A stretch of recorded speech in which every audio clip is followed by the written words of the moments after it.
I'm here to let the world know it is Duke Week, man. I have no reservations. I do not care anymore. The captain of the Hooligan Express is a hooligan today, and he wants the world to know. Bump Duke and everything they stand for. My co-host looks confused. The part I'm confused about is your mask is blending into the green screen.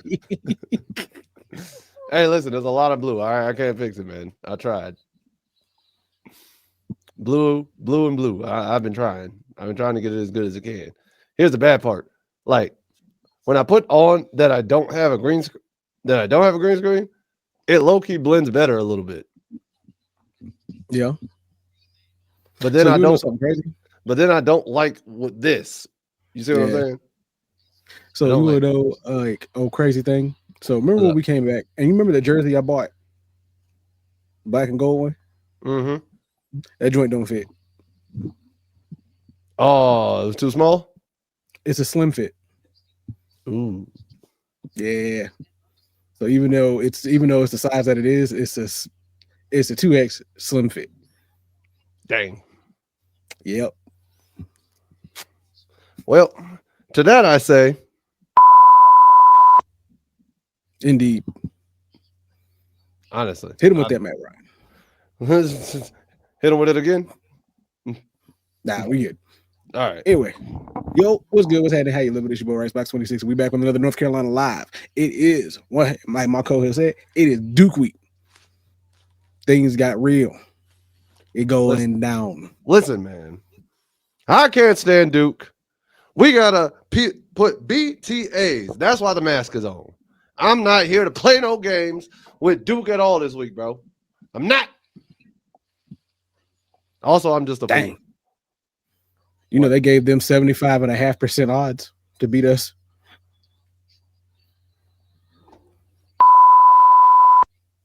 Indeed. Like, respectfully. Like, what do you think this is, bro? What do you think this is? We North Carolina, huh? Like, who you think we are? That's what I want to know. I mean, I look at it like this. If the defense shows up like it did 2 weeks ago and the week before, it should be a good game. Should be a close game. It should. Because unfortunately, last week, defense did take a step back. I don't think so. Like, even before we get into that, bro, like, I don't think it took a step back. But do you want to talk about how we went back first before we get into this preview for Duke Week? Yeah, let's talk about that real quick. Okay, so first thing first, Lombardi. I don't know if you saw the game review I was able to put out. Like, I was watching the game, and overall, we had a number of opportunities to get back in the game, but we definitely missed some for sure. And there were two just big, crazy plays that worked out in their favor. Yeah, because I did see that that one big run that they had. I think that was in the third quarter. They had a big run in the third quarter. So here's the thing. Very first drive, the fumble that gets taken all the way back. That gets taken all the way for a touchdown. That was wild. Then they had another big run, and it was just like those two huge plays. Outside of that, I wouldn't say that Wake Forest played a tremendously better game because the defense played outstanding. Offense just couldn't put up anything. Which is generally the story of all season. The story of all season. But of course, Lombardi had to talk about it, and Lombardi was speaking on the loss to Wake Forest and everything like that. And Lombardi, he said, we're all disappointed. Obviously, we did not play to the level that we thought we could play at. You think? It's like, I think you owe a lot to Wake Forest. They were more physical. They were tougher. They did the things they needed to do to win the game. They made plays when they had to make them, whether it was to pick up a 51-yard fumble or a 75-yard pass. They were able to control the game from their play, and it's hats off to them. And we have to figure out how to improve and work hard towards doing that. So, honestly, that wasn't a wrong statement. That wasn't a foul statement. But to me, I think they they just missed out, bro. They couldn't have those big plays and those momentum plays that go in their favor. I'm about to say, yeah, they just like from the looks of it, from the little bit that I was able to see, is yeah, there was a lot of momentum on Wake Forest's side throughout the game. And like I said, that 75-yard pass, I did catch that. I caught that long run near the end of the game to basically just seal the game off. The punt, like the fumble return, like there's some stuff that like there was just good plays that you just could not help at that point. But I think when I say like the defense took a step back was in some of these situations, such as like the 75-yard pass. Mm-hmm. There were situations where it came down to it was just it was just like I said, it was just bad communication on the defensive backfield end, because you can't let that guy be free like he was. It was that, but also my biggest issue with that play, bro, is you let one DB block two people. Right. Like, I get bro's already made a big play. He's made a big play, cool. But the last block, the DB literally just stood there. And the safety number 18, I'm like, what angle did you take to where you let him also block you? I could see the DB getting in the way on the guy who was underneath and was low-key a step behind the receiver. Right. You, at the other hand, being that guy, you got to take the angle further downfield and go meet him at like the 10-yard line. But instead, you take a sharp, what seems to be a 90-degree angle, get caught up by that same DB who's just standing in the way like, oh, okay, I can get a 2-for-1, and cleared the lane out for him to going back and looking at this play, the route package was very good route package. You got, because you have the clear out fly, then you have Hernandez coming from the backside on a crossing route right behind that. Indeed. Play action helped suck them all in. It was what it was. But yeah, when it comes down to the pursuit, 18, like, why are you running into the back of the receiver? Like, how did you even let him get him? How did you even let him get back in front of you to even get that box out block that he got to block both you and Will Hardy out the way? That's what I'm saying. Like, Will Hardy was already going to get blocked. I could see that. But in that situation, that's one of those, whoever is closest behind the receiver, you're expecting them to make the tackle. You're trying to cut the receiver off so he can't get to the end zone. And you're going to try and make the tackle. If you don't make the tackle, you at least slow him up so the guys behind him can catch him. You know what I mean? Because let's see here.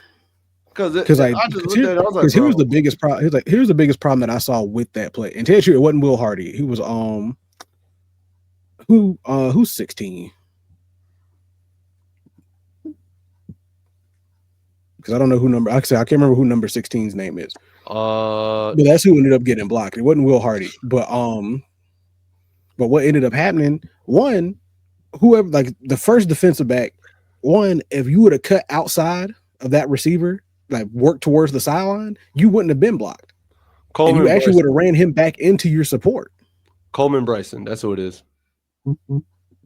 According to the roster, I just saw. Okay, so yeah, Coleman Bryson ended up getting blocked by his own guy. Which at this point really didn't make much sense, because like I said, it doesn't make any sense that you wouldn't work your way to the sideline to run this guy back into your help. No. It just doesn't make any sense that that's the play that you were trying to make.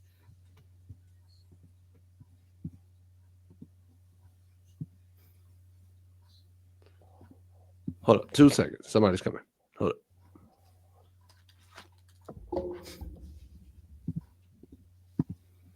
Do 45, 47.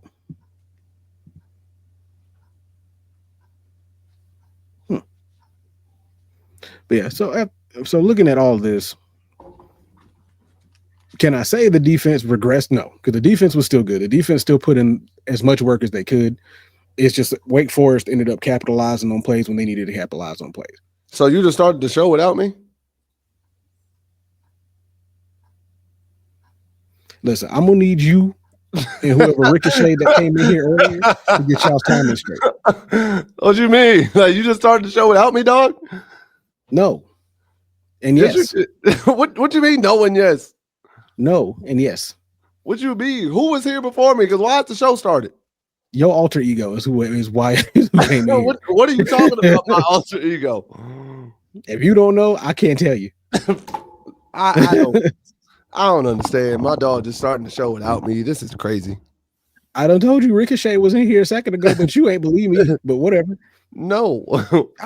I'm trying to tell you what happened. I'm trying to tell you that Ricochet was in here, started the show without you. I was already here.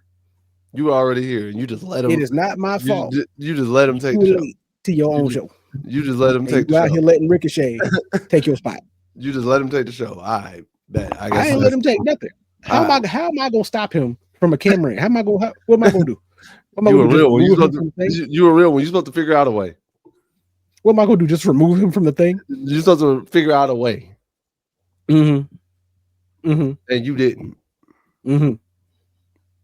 Why you sound like Brian Gumble? All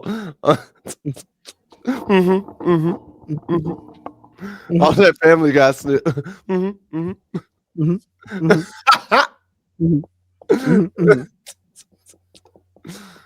wanna know what's bad? The two people who just came in here don't know what happened. They have no idea what's going on. But yeah, so might make a return. You know what's funny about that? So you know what's funny about this right here? You talking about the Family Guy skit? I came across a thing earlier. It's like get rid of one of these shows forever, and it was Family Guy, American Dad, or South Park. Honestly, Family Guy. I'm choosing Family Guy. I'm choosing Family Guy. South Park is still relevant. American Dad gets better as you watch it. Family Guy is one of those shows that started off good and it's fallen off. And the other thing about that is with South Park is so dang good, it just refuses to stay canceled. My thing is this: South Park is good because whatever pop culture incident is going on, they will have an episode making fun of it that week. Like it could have TMZ could have released, for example, Kanye West could have. Uh-oh.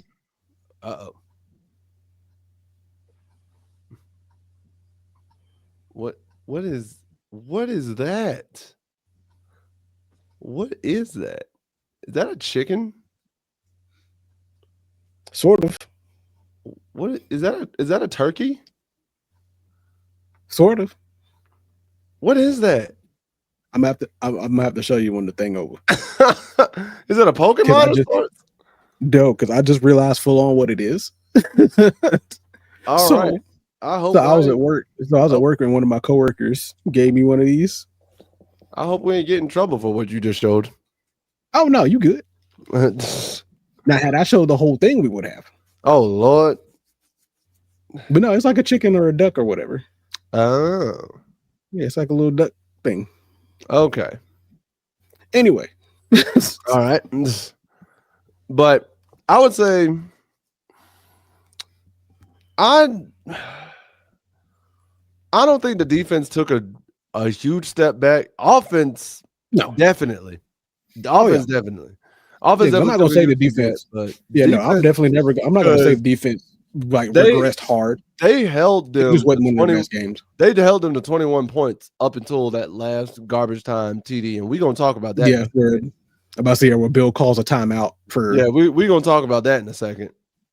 But to follow it up, Lombardi also was asked about how he believes we can beat Duke because it's beat Duke week, everything like that. Big Duke week. Like I'm sorry, that's how I feel.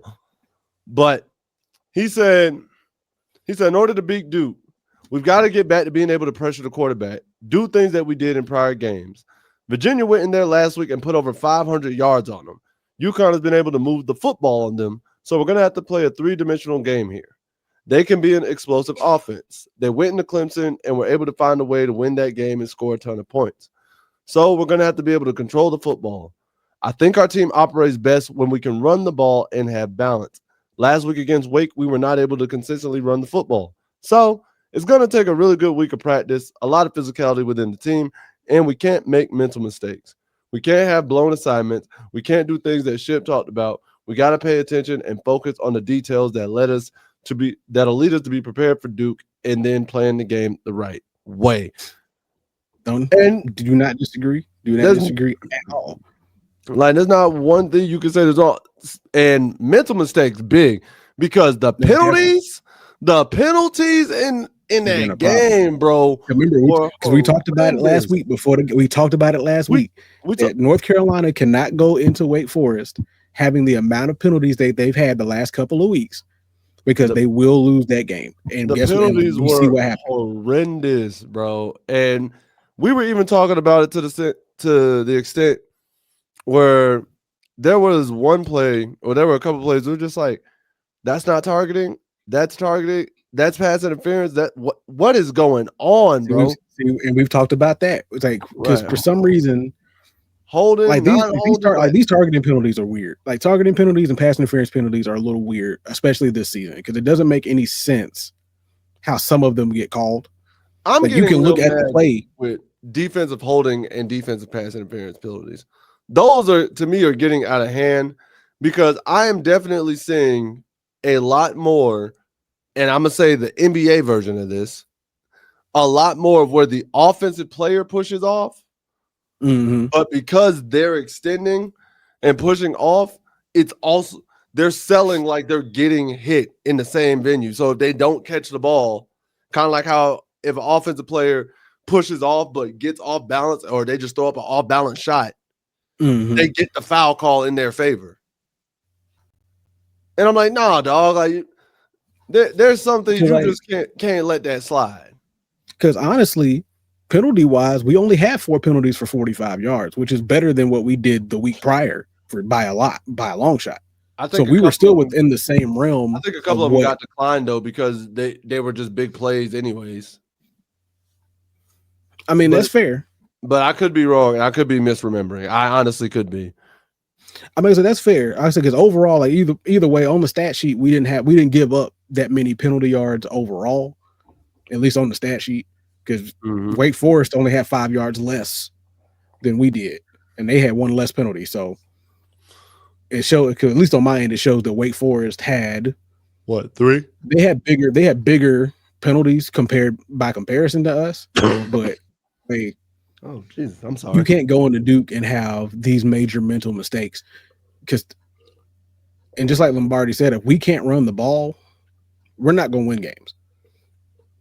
Because right now, Gio's not out shooting most quarterbacks in the ACC now. He's not out.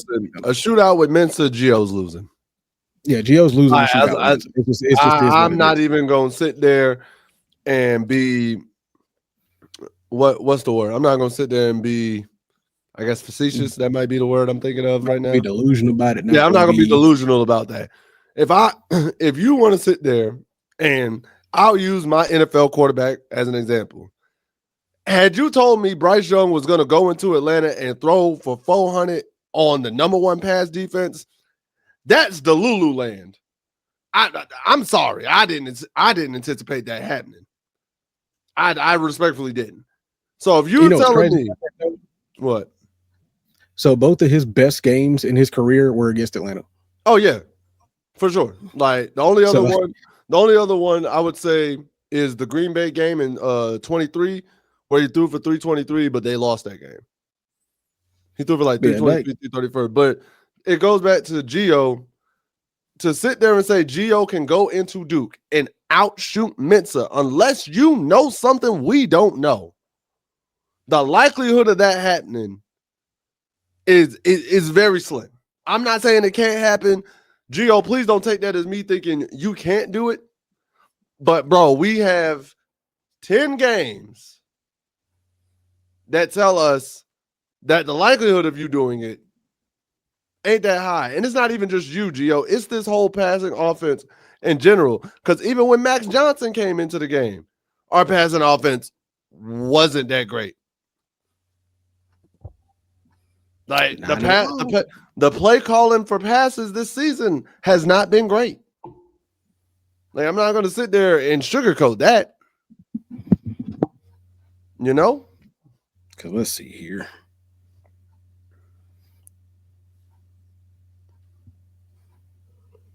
All right. And one of the people who can speak on that, and let's be real, one of the people who can speak on that best is Jordan Ship himself. And here's the other problem, right? The other problem is we need to convert third downs. Over the last 3 weeks, we have converted 14 out of 42 third down conversions. We're converting. We are 1%. We are 1 for 6. We are converting 1 for 6 on fourth down. They're 14 for 42. Oh no, 2 for 6. Yeah, because we're sitting at about 33%. Yeah, so 2 for 6 on third down conversions. Only reason I know that our biggest problem is that we can get on the field, we can move it a little bit, but we just can't stay on the field. Offense just cannot complete drives. Only reason I know that off the top of my head is because 7 times 6 makes 42 was one of those timetables multiplications that always stood out to me. So immediately when you said we were 14 of 42, I already knew that's 2 multiples that go into 7. So that's all. Like, we're converting an average of 3 third downs a game, and that's over the last 3 weeks. I'm gonna need y'all to get that together because we converted 4 Saturday, we converted 6 the week before, and then we converted another 4 against Syracuse. How we convert 4? We're having trouble running the ball this late in the season. This is very true. But I think it's also one of those things that we have to give credit to some of these coaches that they're going against, because they've realized that if they can't run and they have to force Gio to outthrow somebody, they're more like Gio's not going to do it. Not saying that he's untalented or anything like that, because lately he's finally starting to get 200+ yard games on a regular basis. I think it took him up and against Virginia to get that. I think it's one of those things where it's better if you force Gio to throw the ball than letting Damon June and Benjamin Hall and company run the ball.